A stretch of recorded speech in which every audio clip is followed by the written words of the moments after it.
Hello friends, welcome to Edu India by Rohit. मैं रोहित आप सभी दोस्तों का स्वागत करता हूं। आज हम पढ़ने वाले हैं इस सिंधु घाटी सप्ताह का हमारा जो चौथा प्रैक्टिस सेशन है।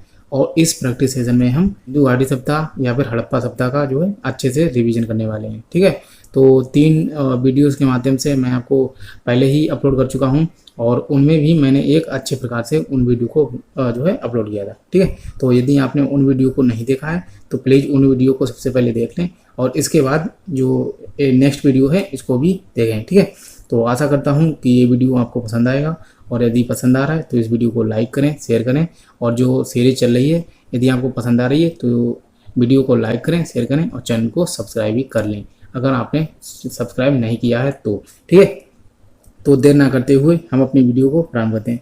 तो इस वीडियो का जो है हमारा पहला प्रश्न है और हम अपने प्रश्न को प्रारंभ करते हैं। हड़प्पा संस्कृति की पूर्वी सीमा थी। यदि हम बात करें तो हड़प्पा संस्कृति या हड़प्पा सभ्यता की हम बात करें तो इसमें ऐसा है कि जो हड़प्पा सभ्यता है इसका सबसे पूर्वी स्थल कौन सा था, तो सबसे पूर्वी स्थल के रूप में आलमगीरपुर को जाना जाता है। आलमगीरपुर जो कि उत्तर प्रदेश के मेरठ जिला में स्थित है और इसकी बात करें तो ये हिंड नदी के किनारे पड़ता है आलमगीरपुर। और जो हड़प्पा सभ्यता का सबसे पूर्वी स्थल या फिर सबसे पूर्वी सीमा के रूप में आलमगीरपुर को जाना जाता है। ठीक है, और इसके बाद यदि बात करें तो मैं चारों को बता देता हूँ। रोपड़ की यदि बात की जाए तो रोपड़ ये हमारे भारत का जो पंजाब है, पंजाब में रोपड़ पड़ता है। और रोपड़ की बात करें तो यहाँ से एक महत्वपूर्ण प्रश्न बनता है कि जो रोपड़ है यहाँ से बात करें तो मानव के साथ कुत्ते के दफनाए जाने के साक्ष्य मिलते हैं रोपड़ से। ठीक है, तो ये रोपड़ बहुत ही महत्वपूर्ण हो जाता है।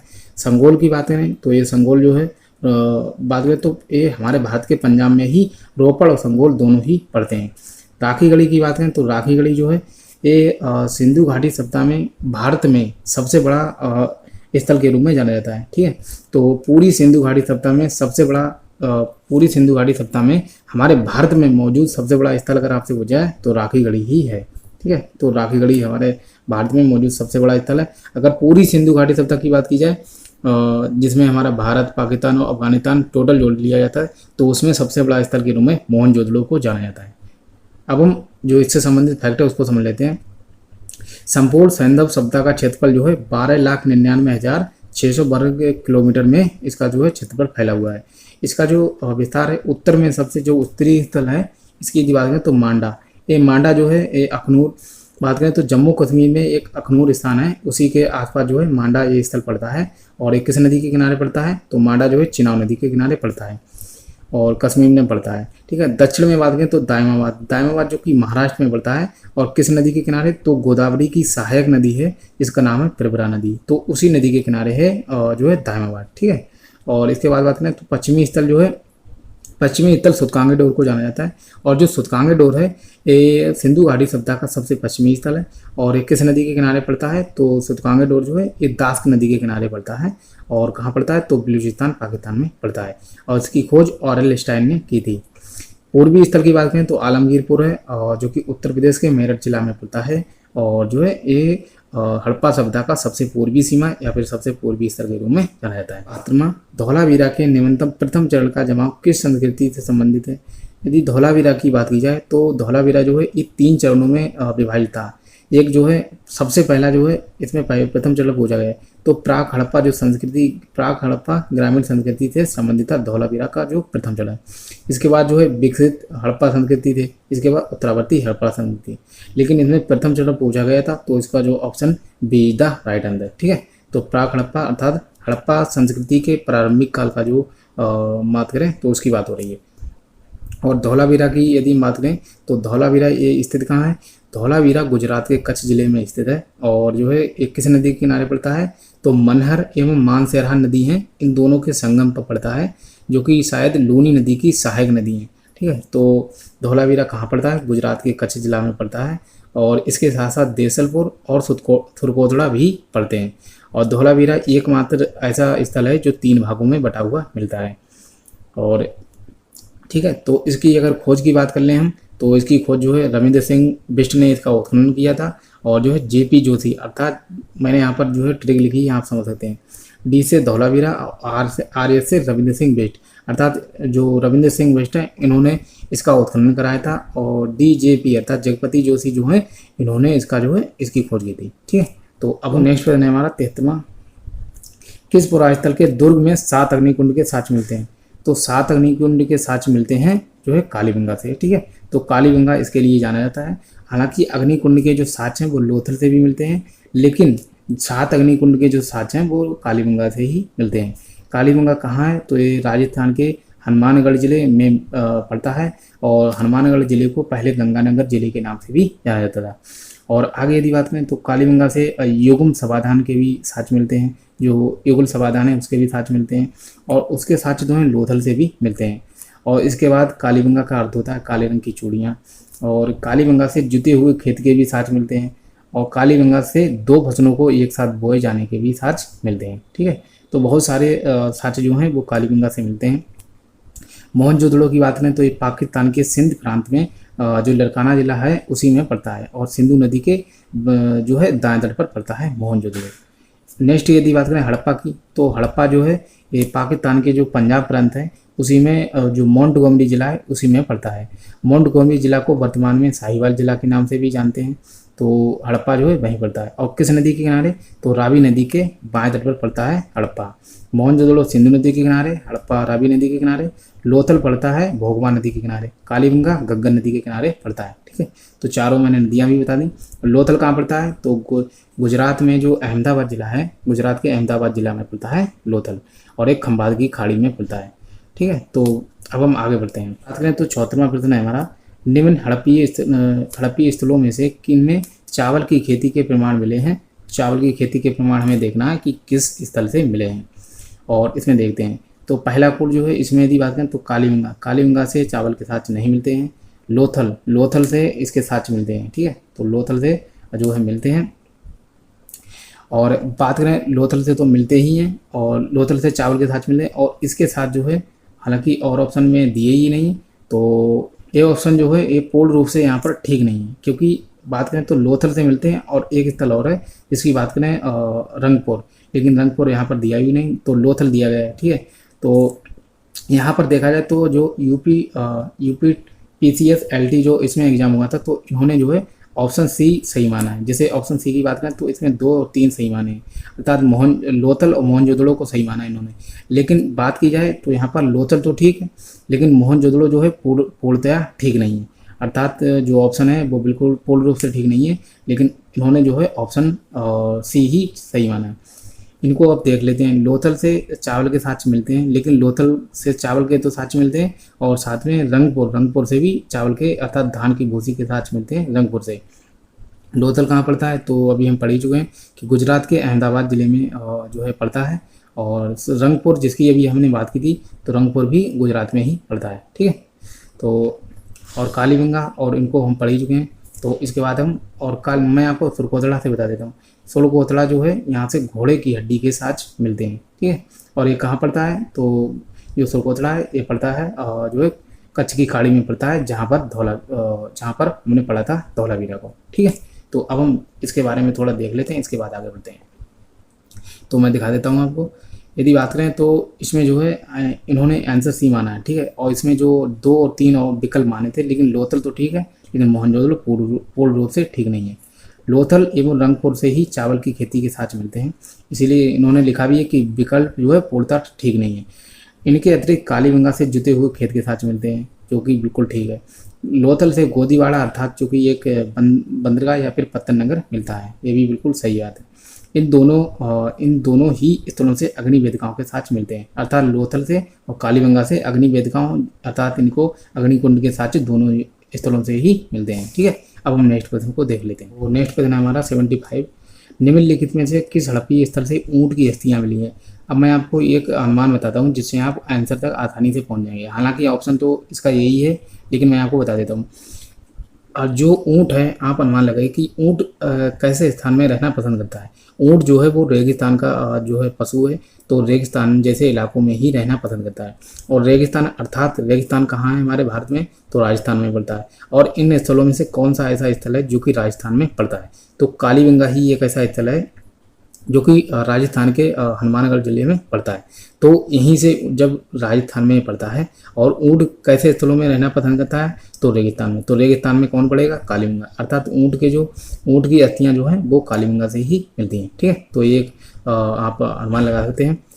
और कालीबंगा से कई सारी चीज़ें मिली हैं जिनको हम पहले भी पढ़ चुके हैं। और ठीक है, तो इसको अब हम नेक्स्ट ऑप्शन को देख लेते हैं। जैसे लोथल है, लोथल से क्या क्या मिलता है, तो यहाँ से बात करें तो मम्मी के भी साक्ष्य मिलते हैं यहाँ से, जो कि मेसोपोटामिया में इसके साक्ष्य मिलते हैं मम्मी के। तो वो जो मेसोपोटामिया की मम्मी है वो यहाँ से भी मिलती है। और बात करें तो जो मम्मी है वो ये दर्शाती है कि मेसोपोटामिया और जो सिंधु घाटी सभ्यता के बीच व्यापार होता था। और यहाँ से मोहर के भी साक्ष्य मिलते हैं। तो एक मोहर है, जैसे बात करें लोथल में, तो नाव की आकृति की मोहर के साक्ष्य मिलते हैं लोथल में, जो ये दर्शाता है कि लोथल में जो है व्यापार मेसोपोटामिया के साथ जो है व्यापार होता था। ठीक है, और बात करें हड़प्पा, हड़प्पा जो है इसकी यदि बात करें तो हड़प्पा से बहुत सारी चीज़ें मिलती हैं। सिरमिक आवास मिलता है, यहाँ से एक अन्नागार भी मिलता है, और अन्नागार मोहनजोदड़ो से भी मिलता है। ठीक है, तो हड़प्पा से बहुत सारी चीज़ें मिलती हैं। और यहाँ से घोड़े की बात करें, गधे की हड्डी के साथ मिलते हैं। और यहाँ से तांबे की फैक्ट्री मिलती है। ठीक है, तो हड़प्पा से बहुत सारी चीज़ें मिलती हैं। और बात करें आगे मोहनजोदड़ो, मोहनजोदड़ो की बात करें तो मोहनजोदड़ो जो है यहाँ से कांसी की नर्तकी के साक्ष्य मिलते हैं। और जो है कांसी के पशुपति शिव के साक्ष्य मिलते हैं, जो पशुपति शिव की मूर्ति है उसके भी साक्ष्य मिलते हैं। और आगे अब हम देख लेते हैं इनको, जो भी ऑप्शन है उनको भी एक बार देख लेते हैं, जिससे कि अच्छी समझ विकसित हो। यदि बात करें तो इसमें जो है कालीबंगा राजस्थान के गंगानगर जिले में स्थित है, जिसको वर्तमान में हनुमानगढ़ जिला के नाम से जाना जाता है। इस स्थल की खोज 1951 जो खोज है ये ना के बराबर पूछी जाती है, लेकिन खोजकर्ता एवं उत्खननकर्ता के बारे में पूछा जाता है। तो कालीबंगा के जो खोजकर्ता हैं वो हैं अमलानंद घोष। ठीक है, तो इनके बारे में याद होना जरूरी है, लेकिन जो ये डेट है, ये डेट जो है ना के बराबर पूछी जाती है। जो प्राथमिक दो स्थल खोजे गए थे, जैसे बात करें हड़प्पा 1921 में खोजा गया था, और दूसरा जो था मोहनजोदड़ो 1922 में खोजा गया। तो उनके बारे में याद करना जरूरी होता है, लेकिन जो बाद के स्थल हैं उनके बारे में ना के बराबर ही पूछा जाता है। और मैंने इतने प्रश्न करा चुका हूँ, आपको केवल हड़प्पा एवं मोहनजोदड़ो के बारे में ही शायद प्रश्न पूछा गया था, लेकिन आगे किसी भी स्थल के बारे में डेट से नहीं पूछा गया। तो अब हम आगे देख लेते हैं। तो अमलानंद घोष ने जो है कालीबंगा की खोज की थी, और जो कालीबंगा के उत्खनन करता है वो हैं बीबी लाल एवं बीके थापर। ठीक है, तो ये भी महत्वपूर्ण है। और यहाँ से क्या क्या मिला था, तो जुते हुए खेत के साक्ष्य मिले थे, एक कालीबंगा के बारे में है। युगल समाधान के भी साक्ष्य मिलते हैं। यहाँ से कालीबंगा से एक युगल समाधान मिलता है, जो ये प्रमाणित करता है कि हो सकता है यहाँ पर सती प्रथा के प्रमाण मिलते हैं, क्योंकि युगल समाधान में ही जो सती प्रथा है उसमें अपने पति के साथ जो है स्त्रियाँ जो है दाह संस्कार के माध्यम से बैठ जाती थी। ठीक है, तो आग में अपने आप को जला लेती थी अपने पति के साथ। तो इस प्रकार से जो युगल समाधान है ये दर्शा सकता है कि यहाँ पर शायद हो सकता है कि यहाँ पर मतलब सती प्रथा के साथ मिल सकते हैं। जैसे कि युगल समाधान कालीबंगा से भी मिलता है और लोथल से भी मिलता है, तो ये दर्शाते हैं कि हो सकता है यहाँ पर सती प्रथा प्रचलित थी, लेकिन इसके पूर्ण प्रमाण नहीं है, क्योंकि यहाँ पर जो लिपि है वो पढ़ी तो गई नहीं है। जो भी साक्ष्य हैं वो अनुमान पर ही आधारित है। तो युगल समाधान के साक्ष्य कहाँ कहाँ से मिलते हैं, लोथल से मिलते हैं एवं कालीबंगा से भी मिलते हैं। और ऊँट की अस्थियाँ जो हैं वो भी कालीबंगा से ही मिलती हैं। अग्निकुंड के साक्ष्य जो हैं लोथल और कालीबंगा दोनों से ही मिलते हैं। अंत्येष्टि संस्कार की जो तीनों विधियां हैं, मैंने आपको बताया था कि जो अंत्येष्टि संस्कार अर्थात जो है होता है, तो इसकी तीनों विधियां जो हैं वो यहाँ पर मौजूद थी कालीबंगा में। जैसे तीनों विधियां में कौन, पूर्ण समाधिकरण। इसमें क्या होता था कि पुरुष को जो है पूर्ण रूप से संस्कारों के माध्यम से दफना दिया जाता था, तो वो है पूर्ण समाधिकरण। आंशिक समाधिकरण क्या होता है, इसमें आंशिक समाधिकरण जो है इसमें होता है कि जब मनुष्य मरता है उसको पशु पक्षियों के सामने फेंक दिया जाता है, और जो है जब पे मांस को खा लेते हैं तो उसके बाद जो अस्थि पंजर जो भी बचते हैं उनको उठा के जो है ज़मीन में गाड़ दिया जाता है, और तो उसको कहते हैं आंशिक समाधिकरण। इसके बाद दाह संस्कार क्या होता है, तो इसको जब मनुष्य को जला दिया जाता है तो उसको कहते हैं दाह संस्कार। अर्थात तीनों प्रकार की पूर्ण समाधिकरण, आंशिक समाधिकरण और दाह संस्कार, ये तीनों ही विधियां जो है कालीबंगा में मौजूद थी, और ये तीनों विधियां जो है सिंधु घाटी सभ्यता में भी मौजूद थी। अगर आपसे पूछा जाए कि कौन कौन सी विधियाँ सिंधु घाटी सभ्यता में मौजूद थी, तो ये तीनों विधियों का जो है कुछ लोग पूर्ण समाधिकरण का अनुसरण करते थे, कुछ लोग आंशिक समाधिकरण और कुछ दाह संस्कार के। तो यहाँ पर जो तीनों के साक्ष्य हैं वो केवल और केवल कालीबंगा से मिलते हैं। यहाँ के मकान कच्ची ईंटों के बने हैं। जो कालीबंगा है यहाँ के मकान कच्ची ईंटों के बने हुए हैं। नगर टीले से अलंकृत ईंटों के प्रमाण मिले।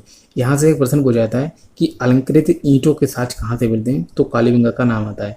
अगर पूछा जाए कि बकराकार ईंटों के साक्ष्य कहाँ से मिलते हैं, तो बकराकार ईंटों के साक्ष्य मिलते हैं चनूदड़ू से। और एक पूछा जाता है कि सबसे बड़ी ईंट के साक्ष्य कहाँ से मिलते हैं, तो वो मिलते हैं मोहनजोदड़ो से। ठीक है, तो 3 प्रश्न है। अलंकृत ईंट अगर आपसे पूछी जाए तो आप उत्तर देंगे कालीबंगा। अगर बकराकार ईंट आपसे पूछी जाए तो आप उत्तर देंगे जो है चनूदड़ो। और अगर सबसे बड़ी ईंट पूछी जाए तो मोहनजोदड़ो, क्योंकि सबसे बड़ी ईंट की बात करें तो मोहनजोदड़ो में ईंट का भट्टा मिला है और सर्वाधिक कुएं के साक्ष्य भी मोहनजोदड़ो से ही मिले हैं। तो बहुत सारी चीज़ें मोहनजोदड़ो से मिली हैं। अब हम आगे देख लें। और भूकंप के जो प्राचीनतम साक्ष्य हैं ये भी कालीबंगा से ही मिलते हैं। ठीक है, प्रश्न हमारा 76वां, हड़प्पा सभ्यता के निम्नलिखित किस नगर में चिनाई के कार्य में तक्षित प्रस्तर का प्रयोग कच्ची ईंटों के साथ जो है वो किया जाता था। तो इसकी यदि बात करें तो कच्ची ईंटों के साथ जो तक्षित प्रस्तर की बात हो रही है, तो प्रस्तर का उपयोग कच्ची ईंटों के साथ किया है। तो इसमें उत्तर है धौलावीरा। धौलावीरा में ही मतलब नगर में चिनाई के कार्य में तक्षित प्रस्तर का प्रयोग कच्ची ईंटों के साथ किया जाता था, जो कि ये धौलावीरा। धौलावीरा की यदि बात करें तो ये धौलावीरा जो है ये गुजरात के कच्छ जिला में स्थित है। और इसकी बात करें तो कच्छ जिला में जो धौलावीरा है ये गुजरात के कच्छ जिले में तो स्थित है। कभी कभार हो सकता है कि इनसे अंदर से भी पहुँच जाए। तो भचाऊ तालुके में स्थित है धौलावीरा, भचाऊ तालुके में। और किस नदी के किनारे है, तो नदी की अगर बात की जाए तो कभी कभार ऐसा होता है कि लूनी नदी पहुँच लिया जाता है, क्योंकि लूनी नदी की जो मनहरे एवं मानसेरा नदियाँ हैं वो इसकी सहायक हैं। ठीक है, तो धौलावीरा। और इसकी खोज किसने की, तो जगपति जोशी ने खोज की थी और जो है रविंद्र सिंह बिष्ट ने इसका उत्खनन करवाया था। ठीक है, तो और ये बात करें तो सिंधु घाटी सभ्यता में हमारे भारत में जो है इस दूसरा सबसे बड़ा स्थल के रूप में भी जाना जाता है। और ये पीजीटी 2016 में पूछा गया था। हालांकि मैं आपको दिखा देता हूँ, गुजरात के कच्छ जिले में से जो भड़ौच तालुके अर्थात भचाऊ तालुके में स्थित है धौलावीरा आज एक साधारण गाँव है। इसकी खोज 1990-91 में की है, ये इतनी इम्पोर्टेंट नहीं है। और रविंद्र सिंह बिष्ट ने इसका जो है उत्खनन कराया था। इस नगर में चिनाई के कार्य में तक्षित प्रस्तर का प्रयोग कच्ची ईंटों के साथ किया जाता था। धौलावीरा भारत में खोजा गया दूसरा विशालतम नगर है, जो कि मैंने अभी बताया भी था। पहला विशालतम नगर राखीगढ़ी, जो कि हरियाणा के जिंद जिले में स्थित है राखीगढ़ी। ठीक है, तो हमारे भारत में अगर पूछे जाए तो सबसे बड़ा स्थल जो हमारे भारत में है वो है राखीगढ़ी, जो कि हरियाणा के जिंद जिले में स्थित है। और ठीक है, तो और दूसरा तो धौलावीरा। ठीक है, तो हमारे भारत में दूसरा धौलावीरा हो जाता है। लेकिन पूरे सिंधु घाटी सभ्यता में सबसे बड़ा नगर है जो कि है मोहनजोदड़ो। तो हमारा इसको देख लेते हैं 77वां, निम्नलिखित किस पुरातत्व स्थल से हड़प्पा संस्कृति के लोगों की जल संसाधन व्यवस्था के लिए जागरूकता तकनीकी कौशल का प्रमाण मिलता है। जो जल संसाधन व्यवस्था की यदि बात करें तो हमारे बात करें धौलावीरा से उचित जो बात करें सबसे उन्नत जल प्रबंधन की बात करें तो मिलती है धौलावीरा से। और इसके साथ साथ जो है मोहनजोदड़ो से भी जो स्नानागार है या स्नाना कुंड है उसके माध्यम से इसमें भी मिलती है। तो धौलावीरा एवं मोहनजोदड़ो से मिलते हैं। हड़प्पा से भी कोई स्नानागार नहीं मिलता है, ना तो कालीबंगा से। तो ऑप्शन ए और बी जो है बिल्कुल सही है। ठीक है, तो इसमें ए और बी मिलते हैं ऑप्शन ए में, बता दें ए और बी दोनों में। क्योंकि धौलावीरा में एक तालाब या फिर बात करें एक तालाब मिलता है जो कि इसना बात करें तो जलाशय या फिर तालाब के रूप में धौलावीरा में मिलता है। और यहाँ पर जो धौलावीरा है यहाँ पर एक बेहतरीन जल संसाधन प्रणाली की जानकारी मिलती है। मोहनजोदड़ो में देखा जाए तो एक स्नानागार या फिर स्नान कुंड मिलता है जो कि बहुत ही बेहतरीन तरीके से बनाया गया था। तो इसलिए यहाँ दोनों से ही इसके साथ मिलते हैं। लेकिन जल संसाधन व्यवस्था के बारे में इन दोनों का नाम आता है। ठीक है, देख लेते हैं। धौलावीरा एवं मोहनजोदड़ो से हड़प्पा संस्कृति के लोगों की जल संसाधन व्यवस्था के लिए जागरूकता तकनीकी कौशल का प्रमाण मिलता है। धौलावीरा जो कि गुजरात के कच्छ जिले में स्थित है और कई बार इसको पढ़ चुके हैं, भचाऊ तालुके में स्थित है। भासर, हाँ यहाँ पर लिखा है भासर एवं मनहर, यहाँ पर मैं आपको बता दूँ मनहर एवं मानसेरा नदियों के किनारे पड़ता है। ठीक है, तो ये भासर गलत लिखा, मनहर एवं मानसेरा नदियों के किनारे स्थित है जो धौलावीरा। और बात करें इसकी खोज जगपति जोशी ने की थी। और डेट आप भूल जाइए क्योंकि डेट इतनी इम्पोर्टेंट नहीं है, ना ही पूछी जाती है। और जो है 1967-68 में हालांकि पढ़ सकते हैं, जगपति जोशी ने 1967-68 में इसकी खोज की थी, लेकिन इसका जो उत्खनन है वो 1990-91 में हुआ था, रविंद्र सिंह बिष्ट के माध्यम से हुआ था। यहाँ 16 विभिन्न आकार प्रकार के जलाशय मिले हैं। ठीक है, कहाँ से मिले? तो दो धौलावीरा से मिले। तो मैंने आपको बताया भी था कि जलाशय अर्थात तालाब यहाँ पर मिले हैं, जो एक अनूठी जल संग्रहण व्यवस्था के प्रमाण है, जो एक अनूठी जल संग्रहण व्यवस्था के प्रमाण है। और ये प्रश्न पूछा जाता है कि उन्नत जल प्रबंधन की व्यवस्था के साथ कहाँ से मिलते हैं? तो धौलावीरा से मिलते हैं। मोहनजोदड़ो में एक विशाल स्नानागार के अतिरिक्त 700 कुएं मिले हैं। तो मैंने आपको बताया था कि जो मोहनजोदड़ो है, पिछली वीडियोस में मैंने बताया था कि जो मोहनजोदड़ो यहाँ से लगभग 700 कुएं के साथ मिलते हैं। ठीक है, तो इसलिए महत्वपूर्ण हो जाता है। और इसके बाद जो है यहाँ की बेजोड़ पानी निकासी, कुएं, कुंड, इस प्रकार से जो है इनके साथ भी मिलते हैं। ठीक है, और जो है इसके बाद कुंड आदि की व्यवस्था देखकर कहा जाता है कि सैंदव सप्ताह जो है यहाँ से जो निकासी है, ये जल संसाधन व्यवस्था के मामले में बहुत ही अत्यंत जागरूक थे। यहाँ के लोग जो थे वो जल संसाधन की सभी उचित प्रणालियों को जानते थे। तो ये कहा जाता है। नेक्स्ट प्रश्न को अब समझ लेते हैं। तो नेक्स्ट प्रश्न है हमारा 78वां। निम्नलिखित में से कौन सा हड़प्पा सप्ताह का स्थल बलूचिस्तान में स्थित है? तो बलूचिस्तान में कौन सा स्थित है? डाबरकोट ए भी स्थित है, सुतकांगडोर ए भी स्थित है, सोतकाको ए भी स्थित है, और जो सोरतगोई है ए है जो है अफगानिस्तान में। ठीक है, तो ए नहीं है, अर्थात 1, 2, 3 ये तीनों ही स्थित हैं। सुतकांगडोर की बात करें तो सुतकांगडोर है सिंधु घाटी सप्ताह का सबसे पश्चिमी स्थल के रूप में भी जाना जाता है, और बलूचिस्तान में तो पड़ता ही है, और प्रश्न नहीं दिया हुआ है तो आप समझ सकते हैं। अब हम इनके बारे में जो है आगे देख लेते हैं। तो अब हम जो है अब कोड देख लेते हैं। तो उसमें क्या था कि पहला, दूसरा और तीसरा, 3 जो थे ऑप्शन सी था राइट आंसर। जो चौथा था उसकी यदि बात करें तो वो है सोरतगोई, जो कि अफगानिस्तान में स्थित है। ठीक है, तो ऑप्शन सी था राइट आंसर। इसके बारे में अब हम देख लेते हैं। जो भी बात करें तो ये प्रश्न पहले बता देता हूँ, ये यूजीसी नेट में आया हुआ प्रश्न है, और जितने प्रश्न हैं वो किसी ना किसी एग्जाम में आए हुए हैं, इसलिए सभी के सभी प्रश्न बहुत ही इंपॉर्टेंट है। अब इसके बारे में देख लेते हैं, इसके बाद आगे बढ़ते हैं। भारत की प्रथम सभ्यता को सिंधु सभ्यता या हड़प्पा सभ्यता के नाम से जाना जाता है। ये हम पढ़ चुके हैं कि जो हड़प्पा सभ्यता है ये विश्व की प्राचीनतम सभ्यताओं में से एक है, और हमारे भारत में इसका जो है अधिकांश भाग मिलता है।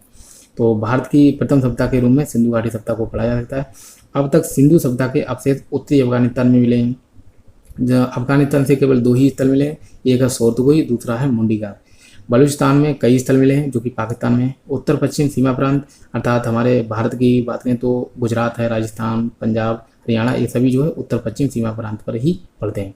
पश्चिमी व पूर्वी पंजाब, कश्मीर, सिंधु नदी के किनारे, और जो है राजस्थान, हरियाणा, गुजरात व महाराष्ट्र में मिले हैं। अर्थात जो राज्य दिए हुए हैं यहाँ से भी इनके प्रमाण मिलते हैं, और कई स्थल भी मिले हैं। सिंधु सभ्यता के कुछ अवशेष बलूचिस्तान में भी मिले हैं। बलूचिस्तान में लगभग जो 5-6 प्रमुख स्थल के रूप में जाने जाते हैं जो कि दिए गए हैं। जो बलूचिस्तान वाले हैं ये दिए गए, मैं आपको बता दें। डाबरकोट ये भी बलूचिस्तान में है, सुतकाको ये भी है, सुतकांगडोर ये भी है। ठीक है, तो ये कहाँ है? और जो है ये सभी के सभी बलूचिस्तान में स्थित है। और जो है बात करें जैसे डाबरकोट जो है दक्षिणी बलूचिस्तान में थे। इस स्थल की खोज जो है ऑरेल स्टाइन ने 1928 में की थी। जो सुतकांगडोर है मैं आपको बता दूंगा जिससे कि आप अच्छे से समझ में। जो सुतकांगडोर है, इस सुतकांगडोर की खोज की थी ऑरेल स्टाइन ने 1927 में, और इसके 1 साल बाद ही डाबरकोट की भी खोज की थी, और जो है ऑरेल स्टाइन ने 1928 में। सुतकांगडोर की 1927 में और डाबरकोट की 1928 में। ठीक है, तो अब हम आगे देख लेते हैं और आगे भी देख लेते हैं इससे संबंधित। यदि बात करें तो मैंने एक ट्रिक लिखी है जैसे कि समझ सकते हैं। जैसे यहाँ पे लिखा है SAS मतलब ऐसे सुतकांगडोर, और ऐसे। तो यदि बात करें हम जो डाबरकोट है, जैसे मैंने यहाँ पर लिखा है कि सुतकांगडोर SAS, ऐसे मतलब सुतकांगडोर, और ये से ऑरेल स्टाइन, ये मतलब आपको याद रखना है SAS। ठीक है, ऐसे सुतकांगडोर और ये से ऑरेल स्टाइन ने खोज की थी सुतकांगडोर। उसी प्रकार से DAS आपको याद करना है, D से डाबरकोट, DA से ऑरेल स्टाइन। ठीक है, तो SAS सुतकांगडोर और जो है DAS डाबरकोट, अर्थात सुतकांगडोर और डाबरकोट की खोज की थी ऑरेल स्टाइन ने। और 2 स्थल हैं जैसे सोतकाको और जो है बालाकोट, मैं आपको दिखा देता हूँ। जैसे सोतकाको यहाँ पर लिखा हुआ है और बालाकोट, 2 स्थल ऐसे हैं जिसकी खोज की थी जो है JF डेल्स ने, जो यहाँ पर लिखे हुए जॉर्ज डेल्स हैं, इन्होंने खोज की थी। जैसे बात करें सोतकाको, और जो है एक स्थल और भी है जिसका नाम है बालाकोट। सोतकाको और बालाकोट की खोज की थी जॉर्ज डेल्स। ठीक है, तो दो दो स्थल बटे हुए हैं और 4 महत्वपूर्ण स्थल के रूप में जाने जाते हैं जो कि बलूचिस्तान में है। मैं आपको रिपीट कर देता हूँ। सूतकांगेडोर और जो है डाबरकोट, सूतकांगेडोर और डाबरकोट की खोज की थी ऑरेल स्टाइन ने। सूतकांगेडोर की 1927 में खोज की थी और 1928 में की थी डाबरकोट की। ठीक है, और इसके बाद बात करें तो सोतका को और एक स्थल और भी है जिसका नाम है बालाकोट। सोतका को और बालाकोट की खोज की थी जॉर्ज डेल्स ने। तो और यदि बात करें तो चारों के चारों स्थल जो हैं ये बलूचिस्तान में ही पड़ते हैं। और मैं बता दूं आपको कुछ और बातें, जो सूतकांगेडोर एक किस नदी के किनारे पड़ता है, तो इसको तो मैं कई बार बता चुका हूँ, ये पड़ता है दास्क नदी के किनारे, जो कि सिंधु घाटी सभ्यता का सबसे पश्चिमी स्थल के रूप में भी जाना जाता है।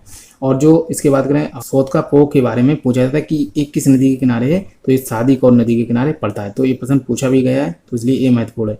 सूतकांगेडोर और सोतका को के बारे में आपको याद रखना है कि सूतकांगेडोर जो कि दास्क नदी के किनारे और सोतका को जो कि सादिकोर नदी के किनारे पड़ता है। तो ये प्रश्न पूछा भी गया है। और इसके बाद यदि बात करें तो अब यहाँ पर लिखा हुआ है भी कि दास्क नदी के किनारे स्थित है सूतकांगेडोर, 1927 में खोज की थी और मैंने आपको अभी बताया था कि ऑरेल स्टाइन ने की थी। तो अब हम नेक्स्ट प्रश्न को देख लेते हैं। जो नेक्स्ट प्रश्न है हमारा 79, हड़प्पा सभ्यता के बाद में उत्खनन किस स्थल से हमें जल संचयन एवं जल प्रबंधन का विशिष्ट साक्ष्य मिला है? तो एक ही स्थल है जिसका नाम है धौलावीरा। धौलावीरा से इसके साक्ष्य मिलते हैं। ठीक है, तो धौलावीरा को हम कई बार पढ़ चुके हैं।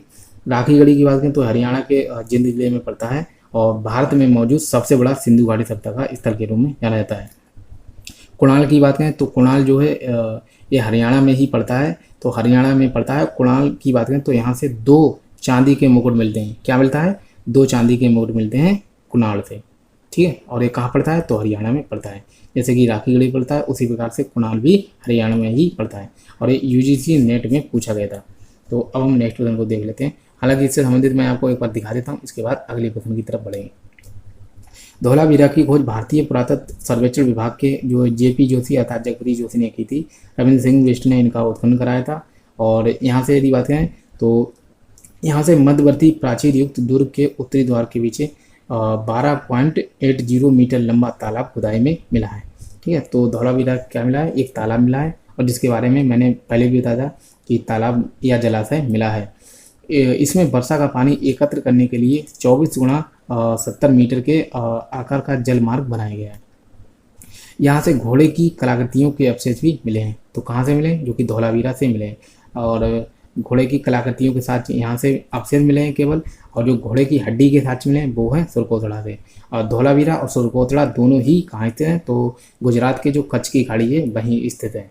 तो देख लेते हैं 80वां प्रश्न है। इसमें क्या है कि हड़प्पीय स्थल और हड़प्पाकालीन स्थल और दूसरी तरफ पुरातात्विक अवशेष, जो अवशेष यहाँ से प्राप्त हुए हैं।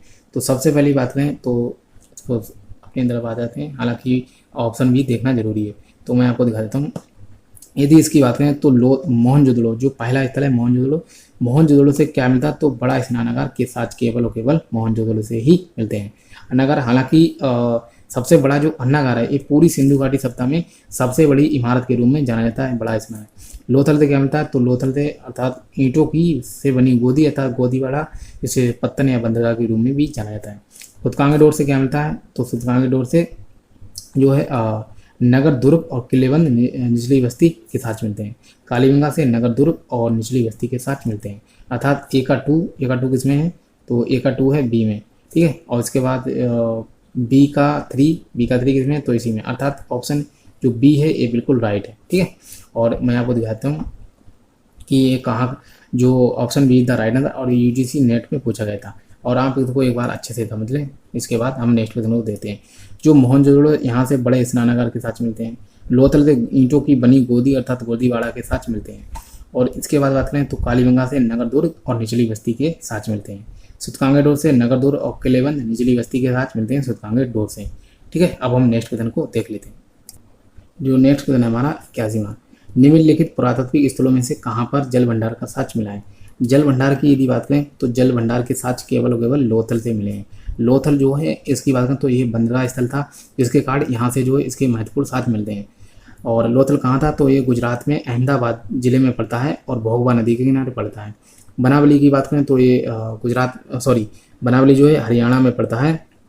और बात करें यहाँ से लोथल और जैसे यहाँ पर तीनों ही दिए तो मैं आपको बता दूं, चनूदड़ो, लोथल एवं बनावली, इन तीनों से ही मनका बनाने के कारखाने मिलते हैं। ठीक है, लोथल, बनावली और चनूदड़ो तीनों से ही बनका बनाने के कारखाने मिलते हैं। जो बनावली है ये बात करें तो हरियाणा में पड़ता है, हरियाणा के हिसार जिले में। और यहाँ से जो है क्या मिलता है, तो यहाँ से मिट्टी का खिलौना हल मिलता है बनावली से।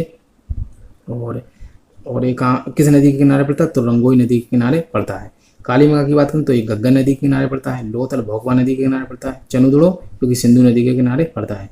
ठीक है, तो चनुदड़ो से बात करें तो यहाँ पर क्या मिलता है, चनुदड़ो जो है यहाँ से एक ईंट पर जो है कुत्ते बिल्ली का पीछा करते हुए कुत्ते के प्रमाण मिलते हैं चनुदड़ो से। एक और मैं आपको लोथल जो है यहाँ से बात करें तो जो पंचतंत्र की कहानी वाला एक सीन मिलता है, जैसे लोमड़ी और जो एक चिड़िया का जो है चित्र के साथ कहाँ से मिलते हैं, तो लोथल से मिलते हैं।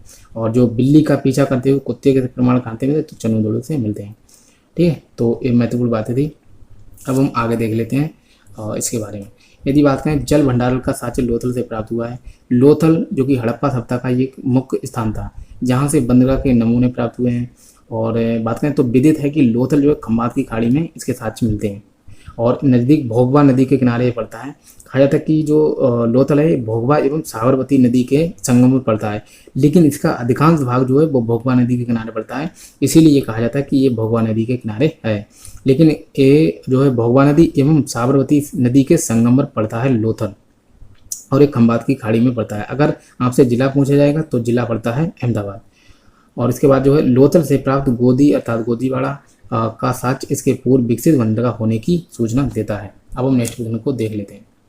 जो नेक्स्ट प्रश्न है हमारा 82वां, सिंधु घाटी के लोगों को किस खेल की जानकारी थी, तो उन्हें केवल यहाँ पर पांसे की खेलने की जानकारी थी और घुड़सवारी की ना तो जानकारी थी, ना तो रथ दौड़ की, ना ही पोलो। तो इस प्रकार से इनकी जानकारी नहीं थी। और रथ दौड़ घुड़सवारी इस प्रकार के जो साक्ष्य हैं वो वैदिक सप्ताह में ही मिलते हैं, क्योंकि यज्ञ होते थे वहाँ पर, जो राजसूय यज्ञ है उसके माध्यम से और रथ दौड़ और जो घुड़सवारी के प्रमाण मिल सकते हैं। ठीक है, तो यहाँ पर केवल इसका बी आंसर है। पांसे की जानकारी थी, इस प्रकार से वो अपना मनोरंजन करते थे। और मैं आपको दिखा देता हूँ इनसे संबंधित व्याख्या में क्या है कि सिंधु घाटी के लोगों को पांसे के खेल की जानकारी थी। सिंधु घाट सभ्यता के लोग मनोरंजन के लिए पांसे का मतलब पांसे का खेल करते थे। नृत्य के बारे में नृत्य करके मनोरंजन किया करते थे, शिकार किया करते थे, पशुओं की लड़ाई करके जो है इनके मनोरंजन के प्रमुख साधन थे। धार्मिक उत्सव एवं समारोह भी समय समय पर धूमधाम से मनाए जाते थे। ठीक है, तो यूजीसी नेट में एक प्रश्न पूछा गया था। अब हम नेक्स्ट प्रश्न को देख लेते हैं। जो नेक्स्ट प्रश्न है हमारा 83वां, निम्नलिखित में से कौन सा स्थल परिपक्व हड़प्पीय स्थल से संबंध नहीं है। तो ऐसा कौन सा स्थल है जो कि परिपक्व हड़प्पीय स्थल से संबंध नहीं है, तो उसका नाम है सरायघोला। इसकी बात करें तो इसमें जो है सरायघोला इससे संबंधित नहीं है, बाकी जो तीनों हैं ये संबंधित हैं। और जो सरायघोला है मैं आपको दिखाई देता हूँ, और ये यूजीसी नेट में पूछा गया था।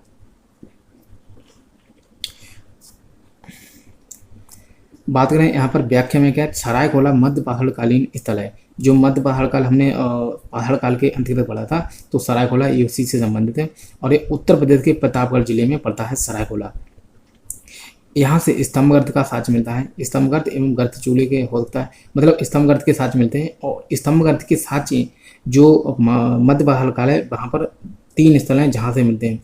एक का नाम है सरायनहरा, मैधा और दमदमा। 3 स्थलों से स्तंभगर्त के साक्ष्य मिलते हैं, और ये सरायघोला से भी मिलते हैं। सरायघोला जो कि उत्तर प्रदेश के प्रतापगढ़ जिले में है, और वो जिनकी मैं बात कर रहा हूँ कि बात करें मैं अभी बता देता हूँ आपको, जैसे सरायनहरा, मैधा और दमदमा, ये 3 स्थलों के साथ साथ जो बात करें सरायघोला, इसके साथ साथ स्तंभगर्त के साथ जो है उन तीनों से भी मिलते हैं। और तीनों के तीनों मध्य पहाड़काल के ही हैं, और प्रतापगढ़ जिले में वो भी तीनों पड़ते हैं। ठीक है, तो इसलिए महत्वपूर्ण हो जाता है।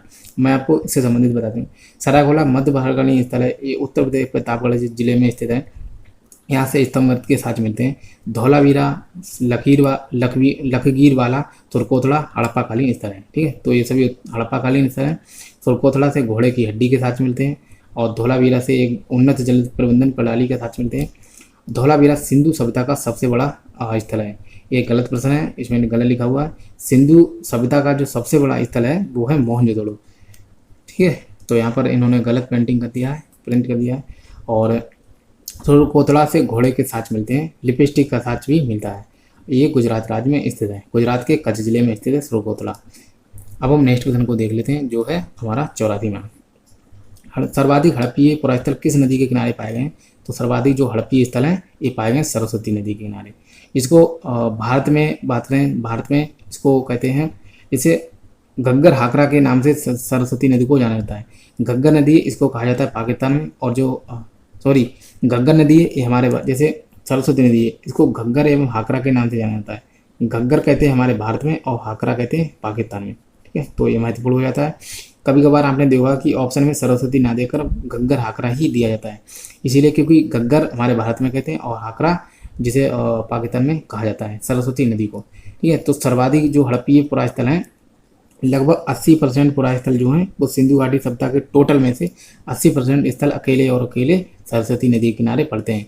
मात्र 3% स्थल जो हैं केवल और केवल सिंधु नदी के किनारे पड़ते हैं। बाकी जो 17% है वो सिंधु एवं सरस्वती को छोड़कर अन्य नदियों के किनारे पड़ते हैं। तो सिंधु नदी के किनारे केवल मात्र 3% ही स्थल हैं, बाकी 80% स्थल सरस्वती नदी के किनारे, और इन दोनों को छोड़ दिया जाए तो 17% अन्य नदियों के किनारे पड़ते हैं। और ये यूजीसी नेट में ये पूछा गया था। सिंधु नदी के किनारे कई स्थल पड़ते हैं, जैसे बात करें चनुदड़ो है, मोहनजोदड़ो, कोटदीजी और जो है चनुदड़ो, मोहनजोदड़ो, आमरी, कोटदीजी और जोदड़ी। तो 4-5 स्थल जो हैं ये सिंधु नदी के किनारे पड़ते हैं। और सतलुज के किनारे पड़ता है रोपड़ जो है सतलुज नदी के किनारे पड़ता है। रावी के किनारे क्या पड़ता है, तो हड़प्पा जो है वो रावी नदी के किनारे ही पड़ता है। और सरस्वती के किनारे बहुत सारे स्थल पड़ते हैं। तो अब हम इनके बारे में एक बार देख लेते हैं, इसके बाद आगे बढ़ते हैं। सर्वाधिक हड़प्पीय पुरास्थल सरस्वती नदी के किनारे पाए गए हैं। भारत में विदित है कि हड़प्पा सभ्यता को मानव सभ्यता के विकास का प्रथम साक्ष्य माना गया है। जो हड़प्पा सभ्यता है इसको मानव सभ्यता के विकास का प्रथम साक्ष्य माना गया है। इस सभ्यता के लोगों का जीवन अधिकांशतः जो नगरीय था, क्योंकि यहाँ पर एक बेहतरीन नगर नियोजन प्रणाली के साक्ष्य मिलते हैं, जो ये विदित करते हैं कि जो सिंधु घाटी सभ्यता थी ये एक जो है नगरीय सभ्यता थी।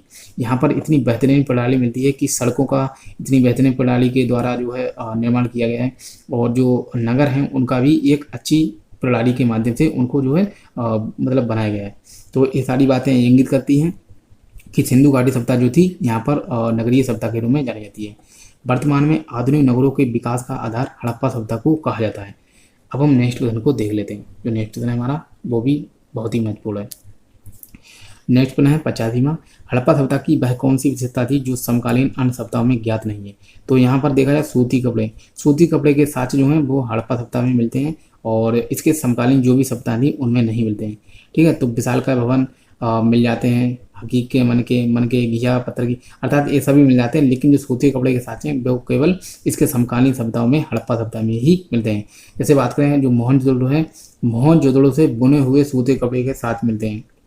और बात करें तो जैसे कालीबंगा जो है, कालीबंगा से मिट्टी के बर्तन के जो एक टुकड़ा है उस पर सूती कपड़े के साक्ष्य मिलते हैं, ठीक है। तो जो कालीबंगा है उस पर मिट्टी से बने हुए मिट्टी का एक बर्तन बना हुआ है, उस पर जो है सूती कपड़े के साक्ष्य मिलते हैं।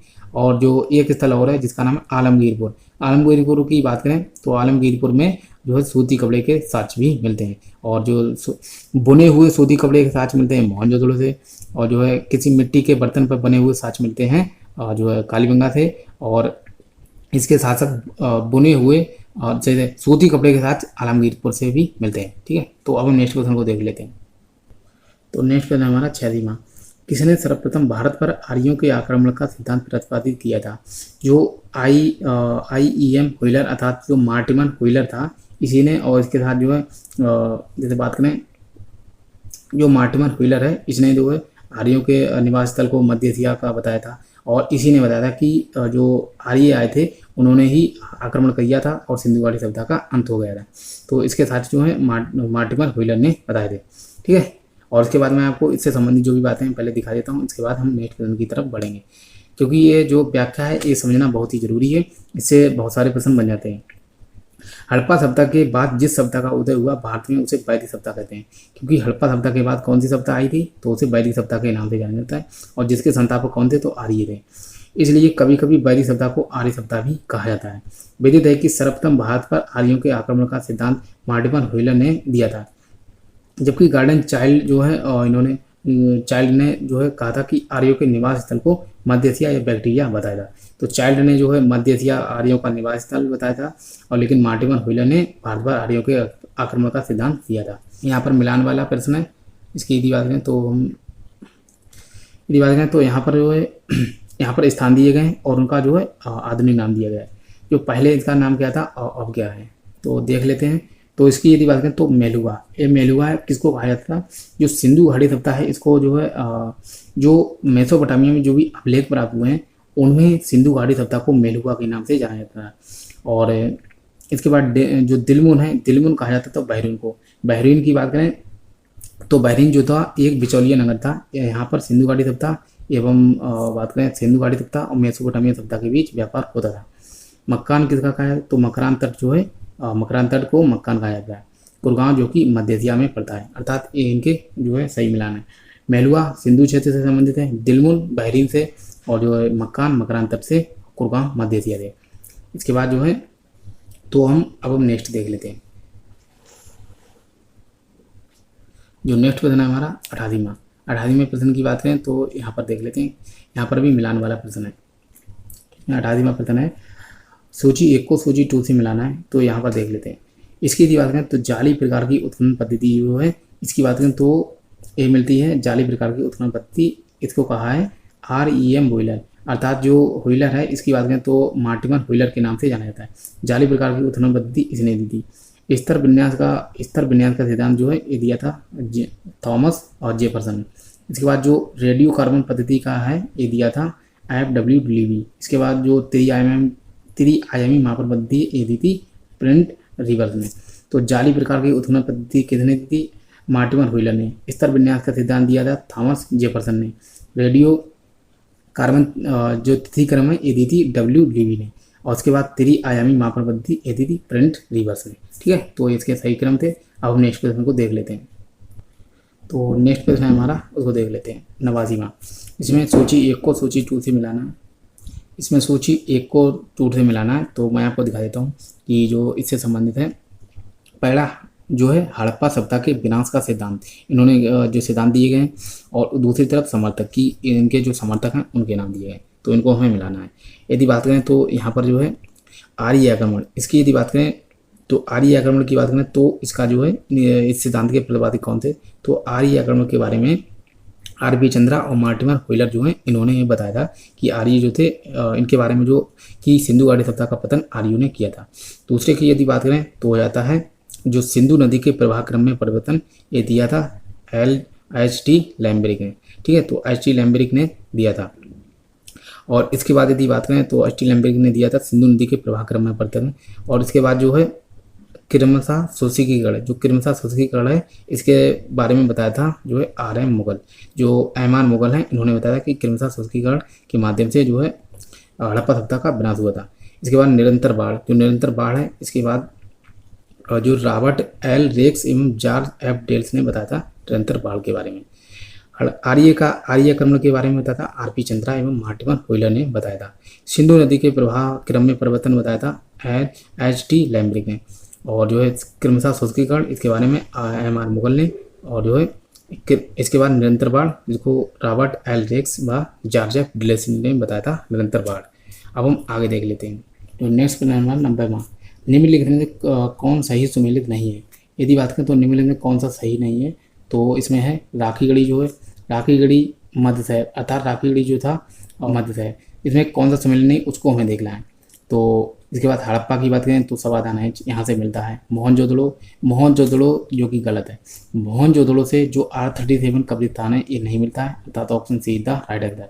मोहनजोदड़ो से अन्य चीज़ें मिलती हैं और कब्रिस्तान कोई एक भी कब्रिस्तान जो है मोहनजोदड़ो से नहीं मिलता है। ठीक है, तो option see the right answer. हाँ, कालीबंगा से पुरुष और स्त्री का युग्म संतान ये मिलता है, तो इस प्रकार ये भी ठीक है, तो option see the right answer. ठीक है, और UGC नेट में प्रश्न पूछा गया था। अब इसके बारे में थोड़ा डिटेल में देख लेते हैं, इसके बाद हम नेक्स्ट प्रश्न की तरफ बढ़ेंगे। जो बात करें तो इसमें क्या है डिटेल में, हड़प्पा नामक पुरास्थल वर्तमान पाकिस्तान के पंजाब प्रांत में पड़ता है। कहाँ पड़ता है, पहली बात तो देश है पाकिस्तान, राज्य है पंजाब, और स्थान है मांडुगोमरी जिला। मांडुगोमरी जिला को साहिवाल के नाम से जाना जाता है वर्तमान में। 1921 में खोज की थी दयाराम साहनी ने, और जो 1923 में इसका नियमित उत्खनन प्रारंभ हुआ।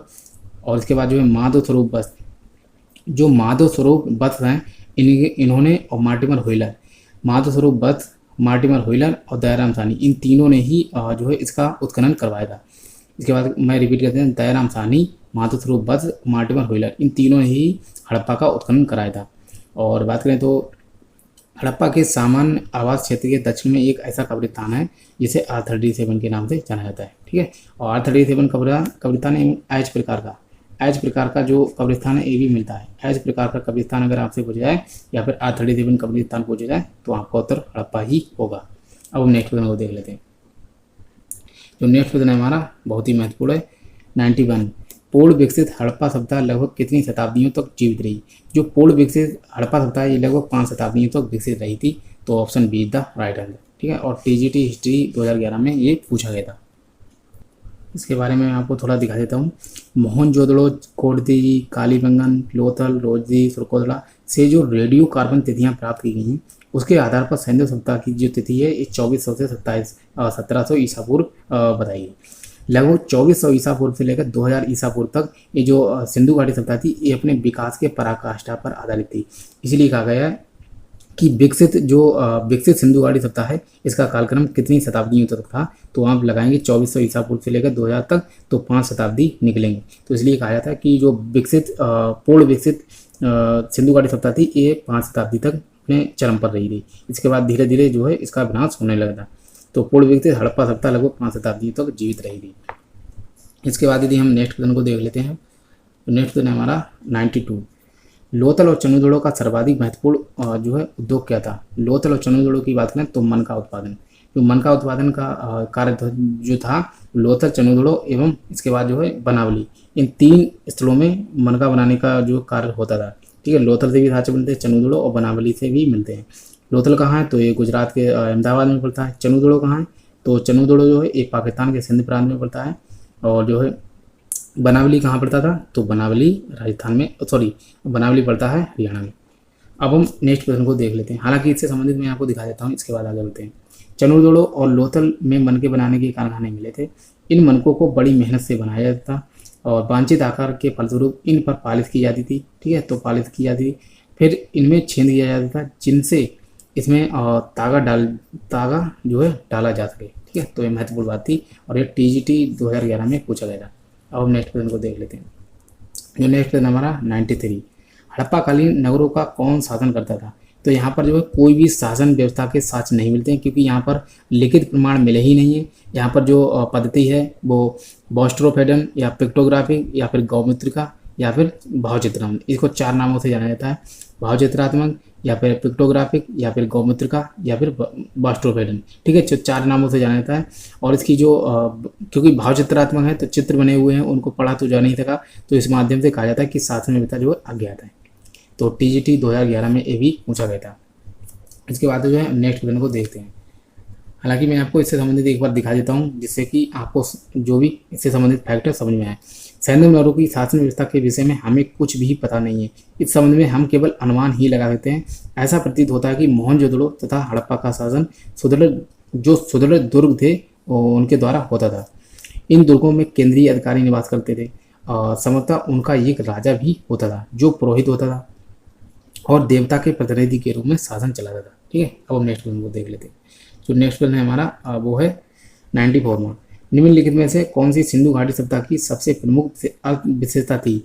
तो सबसे प्रमुख विशेषता अगर सब में देखी जाए तो नगर नियोजन प्रणाली जो थी इस सिंधु घाटी सभ्यता की सबसे बेहतरीन विशेषता थी। ठीक है, तो टीजीटी 2009 में ये प्रश्न पूछा गया था।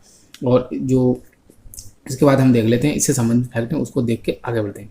इसमें व्याख्या में है कि 1921 में राखाल दास बनर्जी तथा दयाराम साहनी के नेतृत्व में जो हड़प्पा है इसकी खोज हुई थी 1921 में और मोहनजोदड़ो की खोज हुई थी 1922 में। 1921 में दयाराम साहनी ने हड़प्पा की खोज की थी और 1922 में राखाल दास बनर्जी ने मोहनजोदड़ो की खोज की थी। ठीक है, तो इतनी बात आशा करता हूँ समझ में आई होगी। खुदाई से विकसित अवस्था में नगरों के अवशेष प्राप्त हुए हैं। भारत के इतिहास में सर्वप्रथम नगरों का उदय सैंधव सभ्यता से ही मिलता है जो सिंधु घाटी सभ्यता की सबसे विशेषता थी। अब हम नेक्स्ट क्वेश्चन को देख लेते हैं। जो नेक्स्ट क्वेश्चन है हमारा 95, हड़प्पा सभ्यता के तहत वही एकमात्र जगह कौन सी है जहां 216 मीटर लंबा तथा 37 मीटर चौड़ा एक नौका घाट मिला है? अब आप अनुमान लगा सकते हैं जो जहाँ पर नौका घाट मिला होगा वहाँ पर घाट तो होना जरूरी है। जब घाट होगा तो ऐसा कौन सा स्थल है जहाँ पर घाट या फिर बंदरगाह के साथ मिलते हैं। तो वो एकमात्र है लोथल इन चारों में।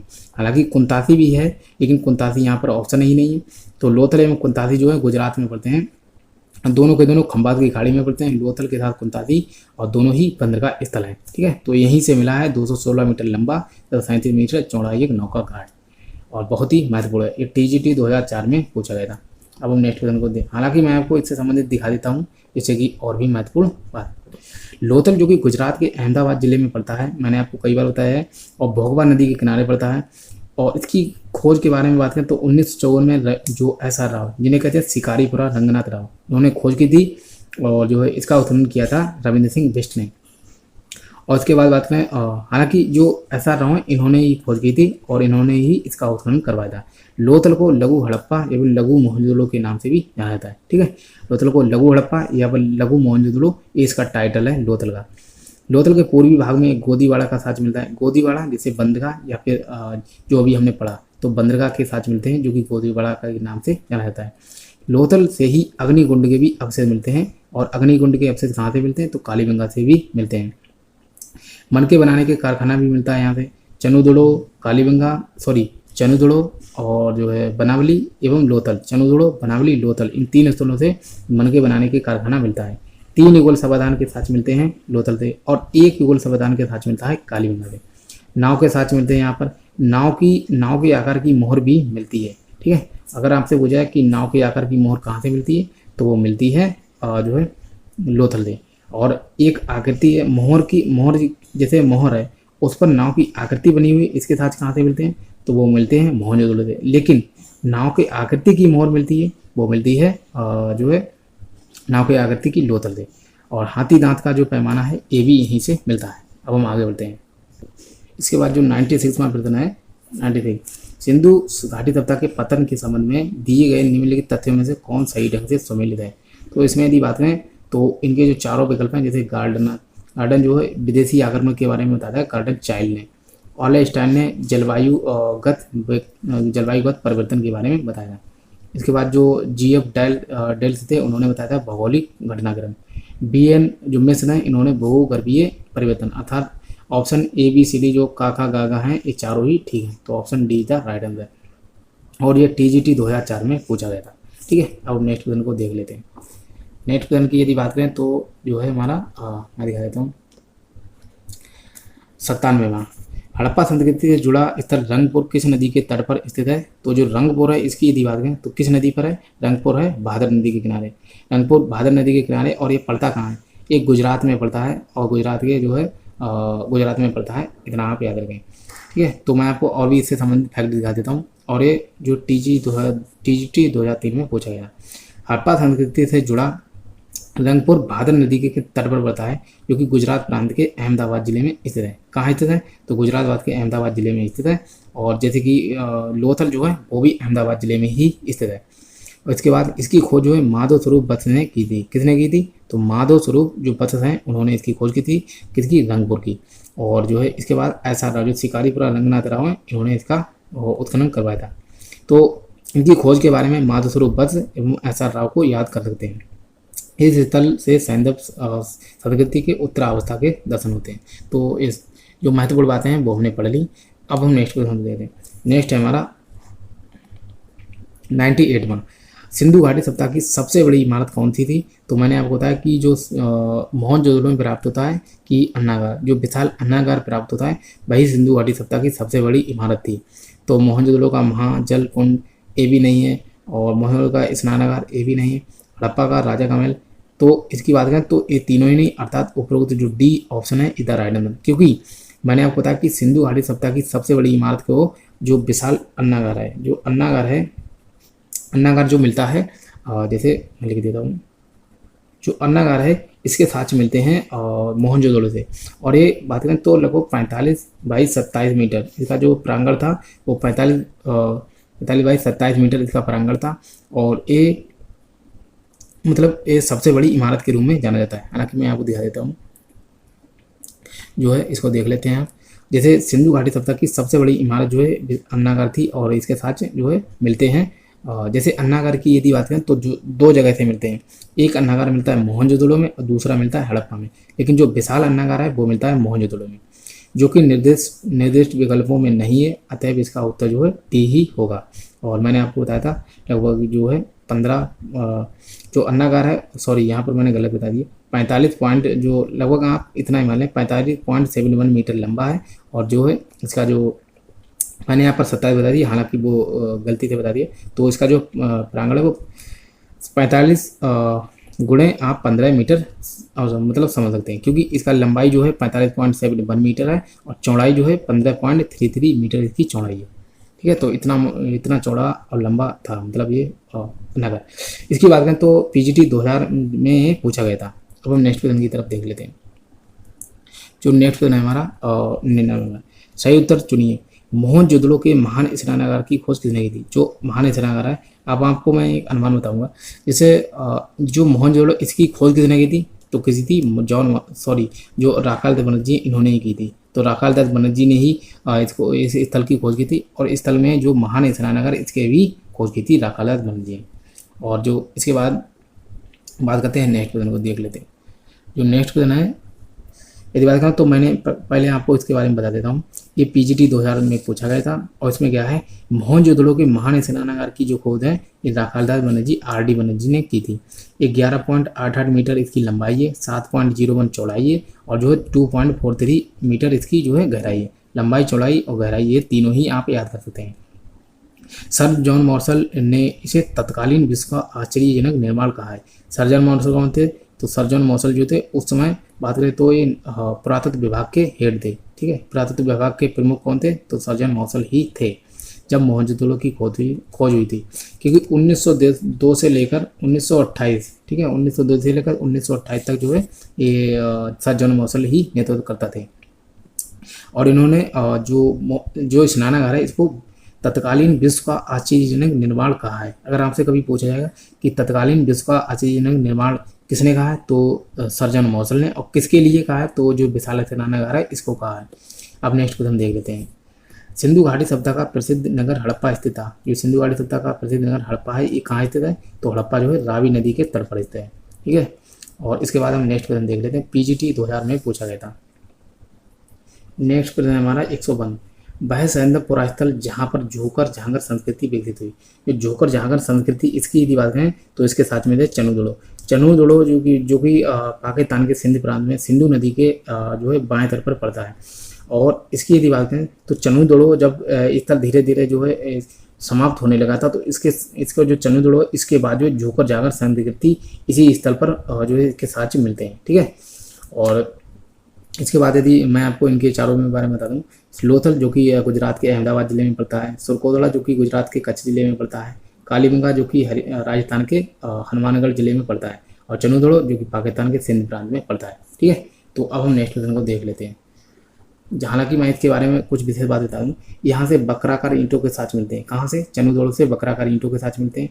और अलंकृत ईंटों के साथ कहाँ से मिलते हैं? तो वो मिलते हैं कालीबंगा से। ठीक है, अलंकृत ईंटों के साथ मिलते हैं कालीबंगा से, और बकराकार ईंटों के साथ मिलते हैं चनुदड़ो से। और जो सबसे बड़ी ईंटों के साथ मिलते हैं मोहनजोदड़ो से।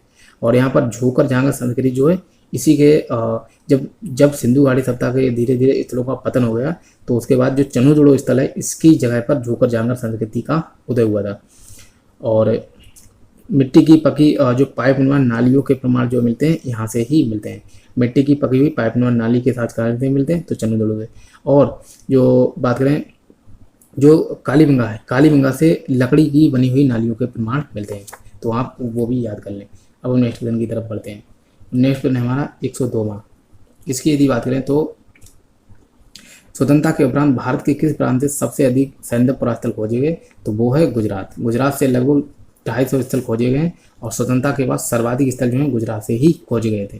जैसे बात करें जो गुजरात है यहाँ से कई स्थल मिले हैं। जैसे बात करें सुरकोतला, देसलपुर, धोलावीरा, लोथल, रंगपुर, रोजदी, बड़गामी, रोजदी और जो है कुंतासी, ये सारे कई स्थल यहाँ से मिलते हैं जो कि प्रमुख हैं, लेकिन लगभग 200-250 स्थल यहाँ से खोजे गए थे। अब हम नेक्स्ट वन देख लेते हैं। जो नेक्स्ट में हमारा महत्वपूर्ण है 103वां। सैंधव सभ्यता से संबंधित सर्वाधिक पुरास्थल किस नदी के तट पर खोजे गए थे? तो वो है घग्गर या हकराएं। यहाँ पर मैंने आपको कई बार बताया है कि जो घग्गर हाकरा नदी उसी को कहा जाता है सतलज नदी, बहुत सॉरी सिंधु नदी, अरे यार जो गलती से बता, जो सरस्वती नदी है उसी को कहा जाता है घग्गर एवं हाकरा नदी, ठीक है। तो घग्गर एवं हाकरा नदी कहा जाता है, और गलती से पता नहीं क्या क्या निकल गया, तो जो है घग्गर को ही कहा जाता है, घग्गर नदी है इसको हमारे भारत में घग्गर कहते हैं, और जो है जैसे सरस्वती नदी है उसको भारत में घग्गर कहते हैं और पाकिस्तान में हाकरा। तो ये प्रश्न पूछा कि सैंधव सभ्यता से संबंधित सर्वाधिक पुरास्थल किस नदी के तट पर खोजे गए थे, तो घग्गर नदी। लगभग 80% स्थल जो है मिलते हैं, ठीक है। अब हम आगे देख लेते हैं, और इससे संबंधित मैं आपको दिखाई भी देता हूँ जिससे कि आपको समझ में आए। वर्तमान समय के उत्खनन तक लगभग 1400 पुरास्थल, अब तो देखा जाए तो लगभग 2000 स्थल धीरे धीरे खोजे जा चुके हैं। उनमें केवल 40 स्थल ही सिंधु नदी के किनारे मिलते हैं एवं उसकी सहायक नदियों के किनारे केवल 40 स्थल मिलते हैं, और जो 1100 स्थल हैं 1100 स्थल मिलते हैं जो विलुप्त हो चुकी सरस्वती नदी इसके किनारे मिलते हैं, ठीक है। तो विलुप्त सरस्वती नदी जो है इसके किनारे लगभग 1100 स्थल मिलते हैं, मात्र 40 स्थल जो कि मात्र 40 स्थल मिलते हैं सिंधु नदी एवं उसकी सहायक नदियों के किनारे, और 17% जो स्थल हैं वो मिलते हैं अर्थात सरस्वती नदी को छोड़कर और सिंधु नदी को छोड़कर अन्य नदियों के किनारे 17% स्थल मिलते हैं। अब हम आगे देख लेते हैं, जो नेक्स्ट क्वेश्चन है उसको भी देख लेते हैं। हालांकि 104 नंबर है, सिंधु वासियों का मुख्य भोजन पदार्थ क्या था, तो सिंधु वासी जो थे उनका मुख्य भोजन था गेहूँ और जौ। गेहूँ और जौ जो था उनका मुख्य भोजन के रूप में जाना जाता है। और बात करें तो ये पीजीटी 2004 में पूछा गया था, और इससे ऊपर वाला, हालांकि ये सभी प्रश्न पीजीटी और टीजीटी एवं मतलब यूजीसी नेट इन्हीं से संबंधित प्रश्नों एग्जाम में पूछे गए थे, ठीक है। मैं आपको इससे संबंधित दिखा भी देता हूँ। सिंधु सभ्यता के निवासियों का मुख्य उद्यम जो था कृषि कार्य था, और यहाँ के प्रमुख खाद्यान्न जो था गेहूँ एवं जो था, क्योंकि गेहूँ जो है ये उत्पादन की दृष्टि से बहुत ही महत्वपूर्ण मतलब खाद्यान्न है। इसकी यदि बात करें तो गेहूँ जो है इसको उगाने में भी मतलब अधिक मेहनत नहीं लगती है, और इसके देखा जाए चावल की अपेक्षा तो कम ही मेहनत लगती है। इसको बात करें तो गेहूँ जो है इसको एक बार बोते समय बोना होता है, बोते समय पानी लगाया जाता है, और उसके बाद जो है एक बार जो है इसकी पकने से पहले थोड़ा इसमें लगाया जाता है। लेकिन गेहूं में उतना परिश्रम नहीं करना होता जितना कि करना होता है चावल अर्थात धान को उगाने में करना होता है, ठीक है। तो इसलिए यहाँ की जो महत्वपूर्ण फसल थी वो गेहूं और जौ ही थी, और जिसको जो है सिंधुवासी उगाते थे। खुदाई में गेहूं और जौ के दाने मिले हैं। संभवतः सिंधु क्षेत्र के लोग धान की खेती करना नहीं जानते थे। हालांकि लोथल और रंगपुर से इसके साक्ष्य मिले हैं, और अधिकांश जगहों से नहीं मिले हैं। केवल 2 ही स्थलों से लोथल और रंगपुर से इसके प्रमाण मिलते हैं, ठीक है। और इसके बाद जो है धान की खेती किए जाने का स्पष्ट प्रमाण जो है हुलास से भी मिलता है, लेकिन जो है उत्तरकालीन है। अब हम आगे देख लेते हैं नेक्स्ट प्रश्न को। जो नेक्स्ट प्रश्न है हमारा पहला है हड़प्पा, लोथल, कालीबंगा, चंद्रपुर, इनको मिलाना है हमें। हड़प्पा से क्या मिला है, तो हड़प्पा से मिला है सवादान, बिल्कुल सही है। यहाँ से सवादान R37 एवं एच प्रकार का कब्रिस्तान मिला है, अर्थात सवादान मिला है, तो बिल्कुल सही है। लोथल से गोदीबाड़ा, तो ये भी बिल्कुल सही है। कालीबंगा से जुता हुआ खेत मिलता है, और जो है मोहनजोदड़ो से नर्तकी की मूर्ति, तो अर्थात जो है हड़प्पा से सवादान मिलता है, लोथल से गोदीबाड़ा, कालीबंगा से जुता हुआ खेत, मोहनजोदड़ो से एक नर्तकी की आकृति। तो यहाँ पर जो है अब हमने जो है सही से मिलान कर लिया है। हड़प्पा से सवादान मिलता है, लोथल से गोदीबाड़ा, कालीबंगा से जो है जुता हुआ खेत, मोहनजोदड़ो से एक नर्तकी की आकृति, ठीक है। तो यहाँ से मिलते हैं, और आगे हम देख लेते हैं। और इसके बारे में यदि बात करूं तो जो है ये पीजीटी 2005 में पूछा गया था, ठीक है, तो इसलिए महत्वपूर्ण हो जाता है। और आगे मैं बता दूं आपको 106वां प्रश्न, सैंधव सभ्यता के सबसे पूर्वी स्थल आलमगीरपुर का उत्खनन किया गया था। जो आलमगीरपुर है इसकी यदि बात करें तो बाई डी शर्मा जो थे इन्होंने इसका उत्खनन कराया था, और इस सिंधु घाटी सभ्यता का सबसे पूर्वी स्थल के रूप में आलमगीरपुर जाना जाता है। और आलमगीरपुर कहाँ है, तो उत्तर प्रदेश के मेरठ जिला में पड़ता है, और इसकी बाई डी शर्मा ने इसकी खोज की थी, और जो हिंडन नदी के किनारे पड़ता है, कहाँ, हिंडन नदी के किनारे पड़ता है। तो ये सारी बातें हैं। और बीबी लाल एवं बी के थापड़ जो है इन्होंने कालीबंगा का उत्खनन कराया था, और जो अमलानंद घोष हैं इन्होंने इसकी बात करें तो अमलानंद घोष जो है उन्होंने कालीबंगा की खोज की थी, और बीबी लाल एवं बी के थापड़ ने उसका उत्खनन कराया था। तो इनके बारे में मैंने आपको बता दिया। अब हम आगे बढ़ते हैं। जो नेक्स्ट प्रश्न हमारा 107वां, हड़प्पा सभ्यता के विशाल नगरों में से एक धौलावीरा कहाँ थे। जो धौलावीरा है ये पड़ता है गुजरात के कच्छ जिले में, ठीक है, तो गुजरात के कच्छ जिले में पड़ता है, और ये महत्वपूर्ण स्थल है। तो अब हम नेक्स्ट प्रश्न को देख लेते हैं। नेक्स्ट प्रश्न हमारा 108वां, सैंडल सभ्यता का कौन सा स्थल समुद्र व्यापार का मुख्य केंद्र माना जाता है? यदि बात करें तो व्यापार करने के लिए होना चाहिए बंदरगाह, और बंदरगाह इन चारों में कौन सा स्थल है जो कि बंदरगाह स्थल था? तो वो है लोथल। तो लोथल ही हमारा सही उत्तर है, और ये ऑप्शन डी था राइट आंसर। और पीजीटी 2009 में ये पूछा गया था, सैंडल सभ्यता का कौन सा स्थल समुद्र व्यापार का मुख्य केंद्र था? तो वो था लोथल। इसके बाद यदि बात करें तो लोथल के बारे में मैं बता दूँ आपको, यहाँ से 3 युगल समाधान के साथ मिलते हैं, और जो है अग्निकुंड के साथ मिलते हैं, और यहाँ से गोदीवाड़ा मिलता है, और यहाँ से जो है घोड़े की मिरर मूर्ति के साथ मिलते हैं, और यहाँ से पंचतंत्र की कहानी वाला जो एक सीन मिलता है। जैसे बात करें जो है एक चिड़िया और लोमड़ी के भी जो है प्रमाण मिलते हैं। ठीक है, तो बहुत सारी चीज़ें यहाँ से मिलती हैं। अब हम आगे देख लेते हैं, और ठीक है, तो इससे संबंधित मैं आपको एक बार दिखा देता हूँ, इसके बाद आगे बढ़ते हैं। तो व्याख्या, भोगवा नदी के तट पर स्थित, एक किस नदी के तट पर है? तो भोगवा नदी के तट पर स्थित है। लोथल सैंडल सभ्यता का महत्वपूर्ण स्थल है, जो कि गुजरात के अहमदाबाद जिले में पड़ता है, और रंगपुर भी अहमदाबाद जिले में ही पड़ता है, वो भी गुजरात में ही पड़ता है। और यहाँ पर 214 × 36 मीटर घेरे का एक गोदीवाड़ा मिला है, जो कि 214 लंबाई और 36 मीटर चौड़ाई वाला एक गोदीवाड़ा मिलता है।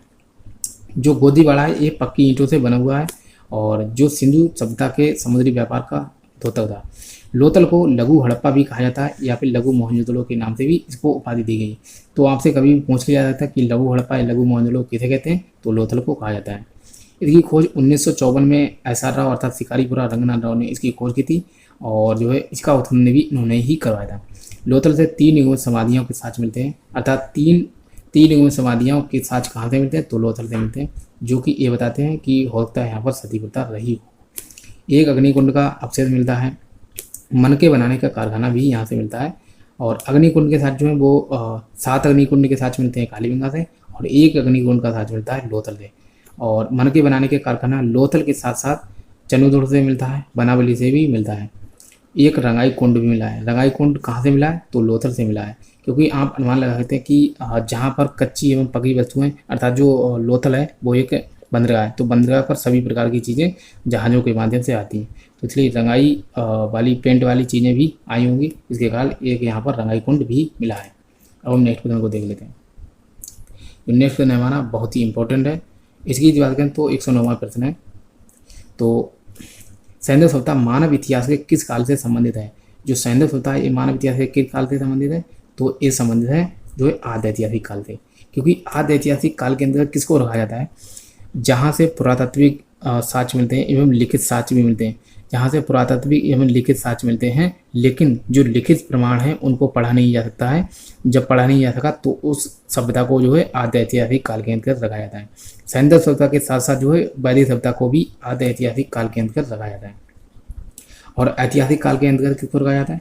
जहाँ से पुरातात्विक एवं लिखित साक्ष्य जो है वो मिलते हैं एवं जो लिपि मिली है वो भी पढ़ी जाती है, तो उनको ऐतिहासिक काल के अंतर्गत रख दिया जाता है।